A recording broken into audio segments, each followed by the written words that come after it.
Today we continue our focus on the concept of forgiveness with a classic scripture from the Gospel of John. It's a favorite story, so famous that Jesus' words, "Let he who is without sin throw the first stone," are still heard in modern conversation and in our media. Another famous line in today's story, "Go and sin no more," is also incredibly popular and often gets used in response to any sort of first stone situation. This very popular scripture, however, has an uncertain past. Did you know that not everyone sees today's text as scripture? Were you aware of that? There are a number of respected modern scholars who do not consider this passage from John to be authentic. And some would like to see it removed from the Bible completely. This fact is actually printed in our Bibles. If you look, you'll notice this particular text is bracketed out. And there's a footnote to today's text, and the footnote says, some see this text as questionable. So, just as the woman in our story participated in a questionable relationship, this entire story has a questionable relationship with our Bibles, which is kind of interesting just in and of itself. We literally have a scripture in our Bible that has to be bracketed out, that has to be highlighted as somehow different from the rest. The reason it's different, the reason it's marked as questionable, is this story is not found in the most ancient and original Bibles.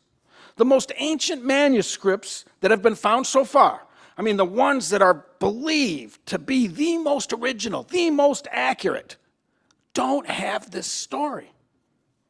So the story about a woman in an illegitimate relationship is contained in a scripture that has also been judged as illegitimate. That's the situation that scholars and spiritual thinkers are faced with when considering this passage, the story we just read from the Gospel of John. The history of the Bible was a bit messier and a bit more chaotic than some of us like to admit. Because unfortunately, the thousands of ancient versions of the Bible that we have are all slightly different from each other, sometimes with a few misspellings, sometimes with major and important variations.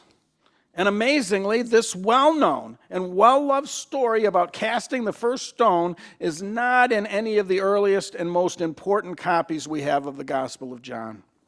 It was added later. And not all that smoothly either. The story appears as an intrusion in the midst of another narrative where Jesus is talking with the Pharisees. It's not obvious unless you know to look for it. But the text actually reads smoother and makes more sense without this passage. It flows better if the bracketed passage is taken out.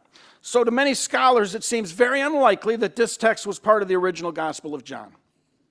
To make things even more interesting, before it was placed in John, we have early manuscripts of the Gospel of Luke.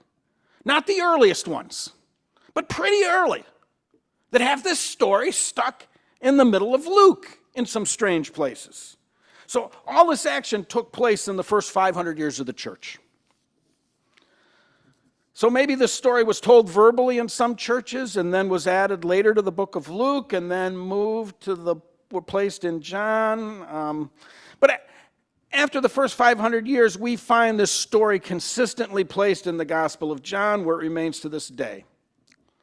So while this passage has a questionable origin, it has been a part of our Bible, and it has shaped Christianity for a very long time, around 1,500 years. This is unique. I don't know of another major story in our New Testament that has this kind of history, that's still included in Scripture to this day. Or sort of Scripture, since many Bibles have this section in brackets as a way to show it's not originally there. Some versions of the Bible have dropped it. Totally dropped it. Now, I personally see this story as Scripture. I feel it reflects Jesus' teachings, and it's been with us a long time. So it's important to me. Is it important to you as well? It contains layers of meaning about judgment and forgiveness, and it's very consistent. The story is consistent with our best understandings of Jesus Christ. And like the story of Jonah, friction between judgment and forgiveness is the main focus of this story. Judging others can be seen as the opposite of forgiving them. It's not always, but it can be understood that way. Sometimes it is. Jesus frequently teaches us to be wary of judging others, and he teaches us consistently to forgive generously. But we need to recognize there is tension between justice, particularly the judging of criminal actions, and forgiveness. It's a tension, it's a balancing act that can be difficult to navigate, and it's one that we are likely to encounter from time to time in our lives. For example, if someone steals something and we don't punish them, if we immediately forgive, we're concerned that they're going to be empowered to steal again, right? Or worse, if someone attacks others violently or commits murder, the fabric of society would quickly unravel if we forgave violent perpetrators in ways that allowed them to repeat such offenses. It's much easier and sometimes safer to judge than it is to forgive. Now, the ancient audience for this today's story would have seen this situation being described in today's text not as a spiritual crime, but as a criminal case. One of the 10 commandments has been violated. And the legal remedy, according to the law of Moses, is what? Death by stoning. Jesus deals with this directly in today's story by reframing the situation and refocusing the crowd from judging the woman to judging their own behavior. The crowd says, "Look what she's done." Jesus says, yeah, I see what she's done. I also see what you've done. Scripture can be like that. Hopefully, Scripture causes us to look at things in different ways, to examine ourselves first, and to worry about our own relationship with God rather than to judge others. The tension between justice and forgiveness, how they play off each other, can be found in today's Scripture in the conclusion provided by Jesus. Jesus says, "I forgive you." And he says, "Go and sin no more." So how do we ensure justice while at the same time practicing forgiveness and mercy? Today's Scripture opens that question up for us. When you hear this story, do you feel more drawn to the forgiveness or do you feel more drawn to the justice? Those most drawn to forgiveness will tend to remember, "Let he who is without sin cast the first stone." That'll resonate most strongly to those who are most drawn to forgiveness, while those who are most drawn to justice will tend to emphasize, "Go and sin no more." The "go and sin more" instruction, though, is complicated. I kind of wish we could hear Jesus' voice, the tone of his voice, to better understand what he's saying here. I mean, when you hear Jesus say, "Go and sin more," what do you think? Do you hear an angry voice? "I forgive you, but don't you do that again." Or do you hear a gentle voice? "I forgive you, but in the future it'd be a good idea to avoid that kind of thing"? Or was it, "Don't sin again because I might not be here to save you next time"? We don't know. There's a lot about today's passage that's unusual and surprising. It seems like a simple story, but like other Bible stories, there's a lot here. In today's story, a woman is brought before Jesus for judgment by the local religious authorities, and what's their motive? To trick him, right? To fool him. To get him to say something. For some reason, they knew maybe that Jesus was going to be forgiving and violate the law in doing so. The whole scene is about trapping Jesus, and adultery is the bait in that trap. The woman has committed the mortal sin of adultery, and according to the law of that time, deserved to be stoned to death. That's justice. Jesus bends over and he writes something on the ground. Says, "Okay." After writing on the ground, "The one of you who's without sin, go ahead. Throw the first stone." Then Jesus writes on the ground again. And the crowd of men disperse. Even the elders and the religious authorities, in fact, they leave first. So most of us notice a couple of obvious things here. First, notice that only the woman is being held responsible. Unless things have changed significantly, it seems to me it takes two to commit adultery, doesn't it? Where's the man? They said she was caught in the act. In the act. Where's the man? Second, Jesus is writing something in the sand. This is the only story I can think of where Jesus writes anything in the whole Bible. So that's interesting. We also don't know who this woman is. There's a common misconception that this woman was one of Jesus' closest followers, Mary Magdalene. This is very unlikely. The woman in the story was almost certainly not Mary, and there's no evidence in the Bible to support that claim. But whoever the woman in the story was, the Old Testament clearly calls for stoning in cases of adultery. The fact that no man was being judged, that's actually typical. That's normal operating procedure in this time frame. Men would rarely be accused and almost never stoned to death for adultery. Only women. Women, on the other hand, would be brutally killed in this manner. Often with the man who she committed adultery standing approvingly nearby.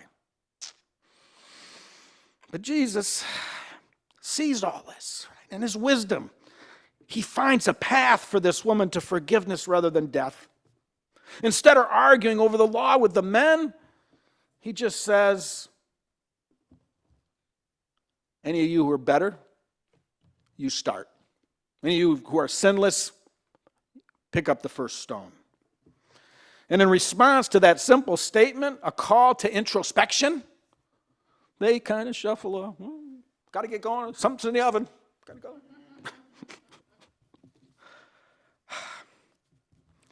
Jesus, when given the choice between judgment and forgiveness, out of God's mercy, Jesus chooses forgiveness. Jesus demands no punishment, but goes on to advise the woman to sin no more. Jesus' incredible display of mercy and forgiveness is offset, is balanced by this tough command, sin no more. Sin no more. Have any of you ever done that?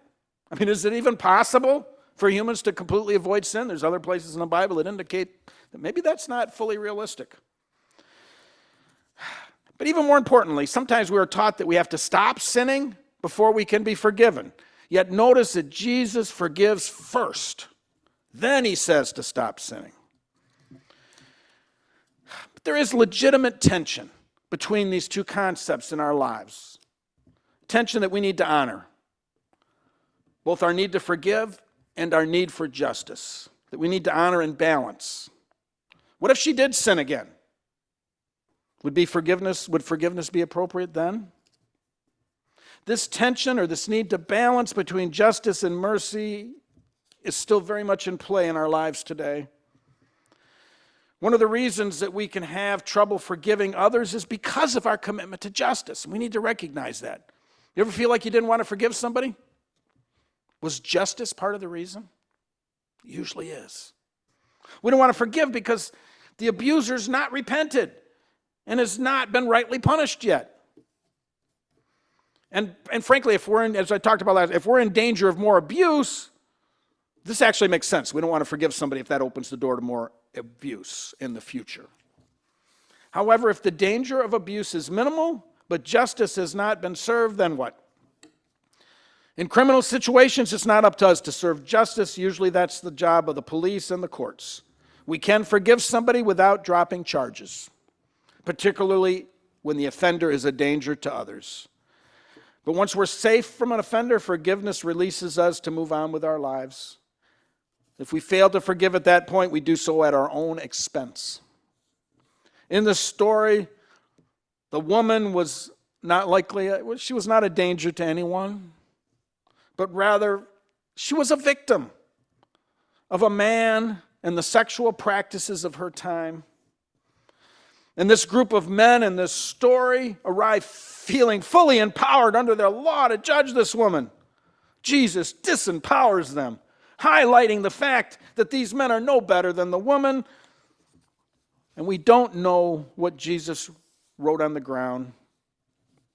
Perhaps he highlighted the fact that all these men had recently committed similar sins, maybe with this same woman. Whatever Jesus wrote, the men leave. I kind of envision them slinking off, and it says they leave one by one, realizing that they don't have the moral authority to judge anyone. At least in that moment they realized it. They tried to trick Jesus, and Jesus exposed their lack of moral authority in the process. Then Jesus, who does have the authority to judge, frees her, forgives her. Maybe after considering the entire context, that she was as much of a victim as anything else. Jesus sees the law as being applied unfairly, punishing only the woman and not the man. And Jesus also knows it's all a trick. This woman is being used by the men in more ways than one. Jesus teaches us that forgiveness is bigger than the law and bigger than sin. The lessons we learn from this story remind us that we need to be careful when judging others. When judging is needed, it should be part of a process of forgiveness and restoration, assuming the danger from further abuse has been addressed. And this story applies to us individually. It's easier for many of us to judge and condemn than it is to forgive. Is there anyone in your life that you feel that's beyond forgiveness? Is there anyone you'd like to see stoned? Or worse, do you know of anyone who sees themselves as condemned, who sees themselves as beyond forgiveness? Do you know of anyone who stones themselves mentally and spiritually, day in and day out? Do you know people like that? Do you do that sometimes? There's a direct connection between our ability to forgive ourselves and our ability to forgive others. The Bible teaches us that learning to forgive ourselves and others is directly tied to our ability to grow closer to God in Jesus Christ. Following Jesus is the path towards forgiveness on many levels. The story we read today is just one story about forgiveness. The stories about Jesus throughout the Gospels are full of forgiveness and healing, giving me plenty to talk about this month. I mean, even from the cross, even when being killed, what does Jesus say? Forgive them. They know not what they're doing. Imagine being tortured to death. And forgiveness is what's on your mind. Can you even conceive of that level of love? Today's story also forces us to face the reality that humans are less forgiving than God. Jesus teaches that God's forgiveness is bigger than anything we have or practice or understand here on earth. And so the answer that comes to us when we ask, what is the pathway that leads to forgiveness, is ultimately the same answer we hear elsewhere in the Bible: to trust in God, to put down our stones and pick up our cross, and to follow Jesus Christ as we focus on loving God and loving neighbor.